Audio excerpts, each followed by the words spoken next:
Le dialogue social matérialisé par la reprise des négociations gouvernement-syndicat. Les discussions se déroulent à l'immeuble Baoguin depuis ce matin et tournent autour des préoccupations des travailleurs. Cette année, elles portent sur le Code du travail, la loi 081 et l'UTS. Et sur ce dernier point, les avis semblent divergents avant l'entame des discussions. Les précisions de Pamadrogo Janzongo et Doumar Zombri.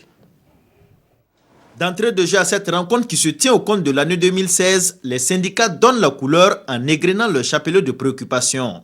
Pour les responsables syndicaux, le gouvernement doit être clair sur la préoccupation touchant à l'UTS afin que ce dernier point ne soit pas le goulot d'étranglement qui pourrait entraver le dialogue. Les engagements du gouvernement pris en 2015 n'ont pas été respectés. Il conviendrait de porter une attention particulière à ce préalable.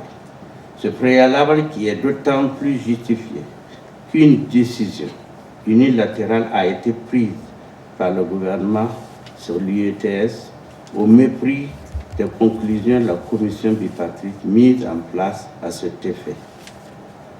Nous condamnons vivement cette pratique aux antipodes de nos valeurs de dialogue. Nous exigeons de ce fait, Monsieur le Premier ministre, une réponse claire et notre gouvernement sur la question séance tenante. Et séance tenante, le Premier ministre Paul Kabatieba, qui est à son premier exercice du genre, rassure. Nous n'avons pas de tabou sur ce problème.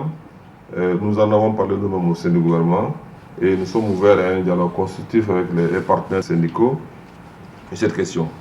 Et vous n'avez pas, je peux vous assurer que ce ne sera pas un point de conflit.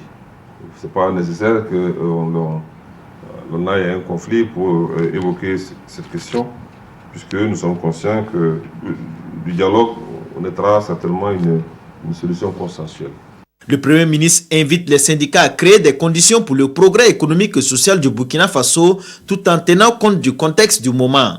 Les syndicalistes, pour leur part, espèrent que le dialogue sera fécond afin de parvenir à la signature d'un protocole d'accord d'ici la fin des travaux prévus pour ce 31 janvier.